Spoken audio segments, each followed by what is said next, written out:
Hoje eu vou mostrar para vocês exatamente na prática como que funciona, como que se usa, como é a forma correta de estudar phrasal verbs, ok?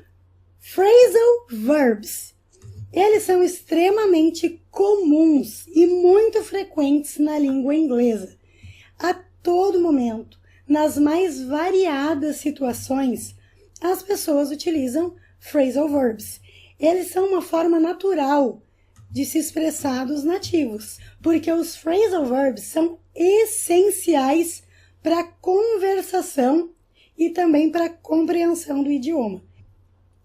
Os phrasal verbs são utilizados principalmente em situações de linguagem mais informal, mas devido à grande frequência com que ele é utilizado, tem muitos phrasal verbs que mesmo em contextos mais formais também aparecem. E esses verbos não podem ser traduzidos literalmente. Nós não podemos pensar e analisá-los palavra por palavra isoladamente. Eles têm uma ideia geral ali embutida neles e nós temos que conhecer esse significado para que nós possamos então compreender e utilizar. Eles são compostos por 2 ou 3 palavras. Nós temos verbos amar, entrar, sentar, sorrir, uma palavra só. Mas a grande característica dos phrasal verbs, como eles são compostos por 2 ou mais palavras, alguns deles não são inseparáveis, eles têm que ficar juntinhos e às vezes nós podemos colocar um complemento entre eles.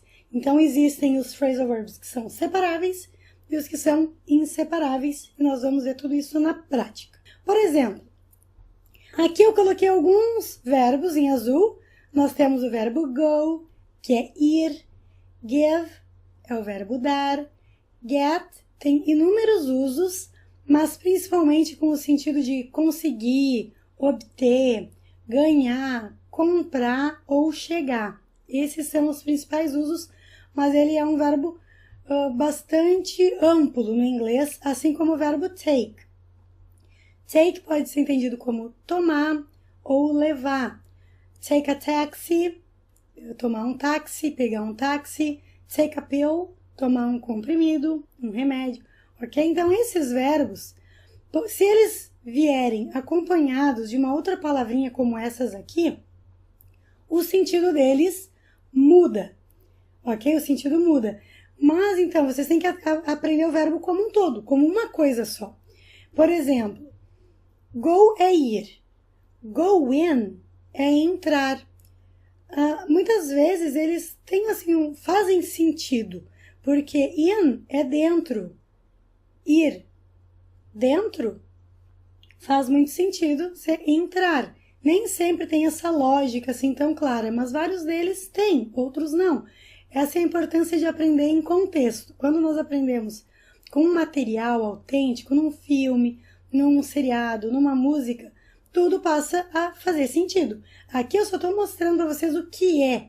E estudar desta forma é o que torna o estudo um pesadelo.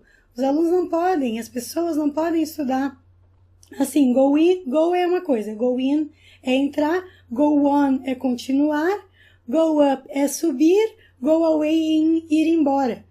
Porque assim vocês vão esquecer com muita facilidade e vão confundir com muita frequência, porque é uma decoreba, não é uma forma significativa para nós, ok? Então, simplesmente saibam que phrasal verbs é isso aqui, é um verbo acompanhado de uma outra palavrinha que vai mudar o sentido daquele verbo. Por exemplo, go on é um dos phrasal verbs que eu tive muita facilidade em aprender, porque ele é muito frequente na música do Titanic, que é o filme Titanic. My heart will go on. Meu coração vai continuar, vai seguir. Então, no momento que nós aprendemos dessa forma, nós não esquecemos mais.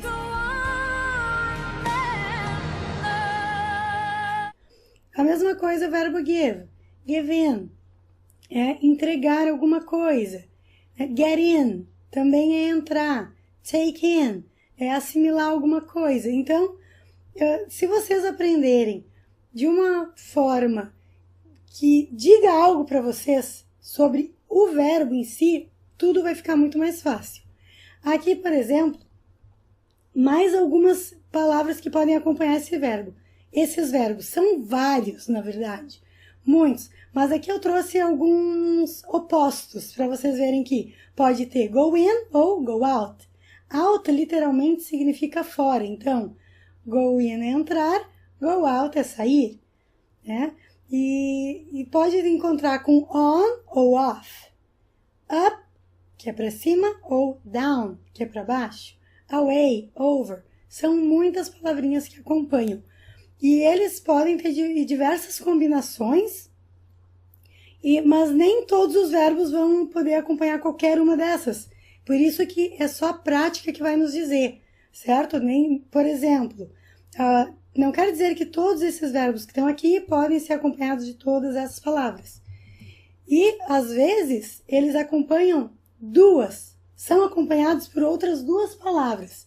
Por exemplo, give on to ou get rid of. Por isso que eles são verbos compostos por duas ou mais palavras.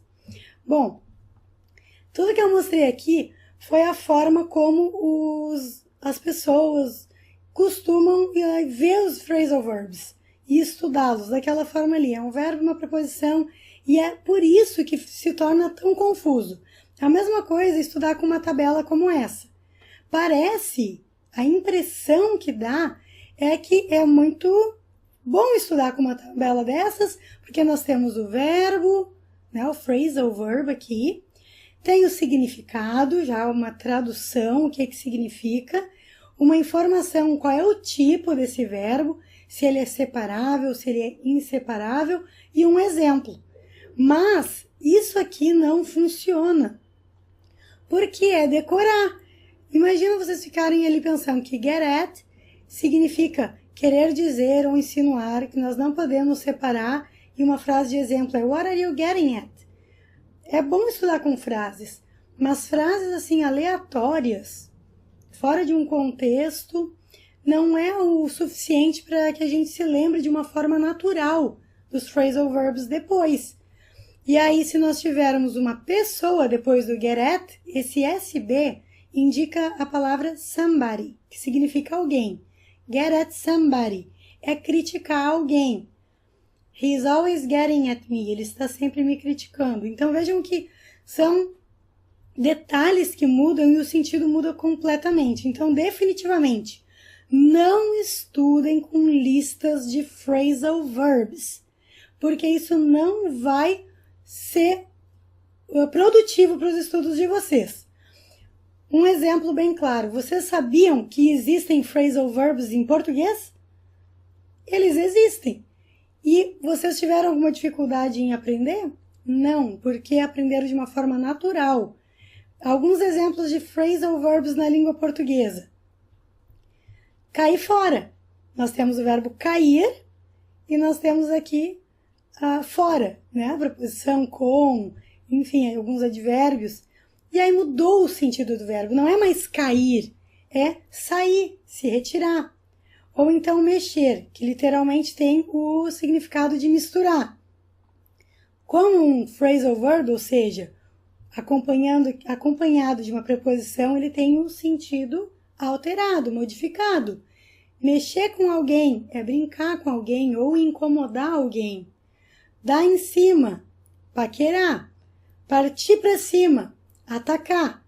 Então, a mesma coisa no português. Se vocês aprenderam de forma natural, através da exposição, vendo as pessoas utilizando o idioma, a mesma coisa no inglês.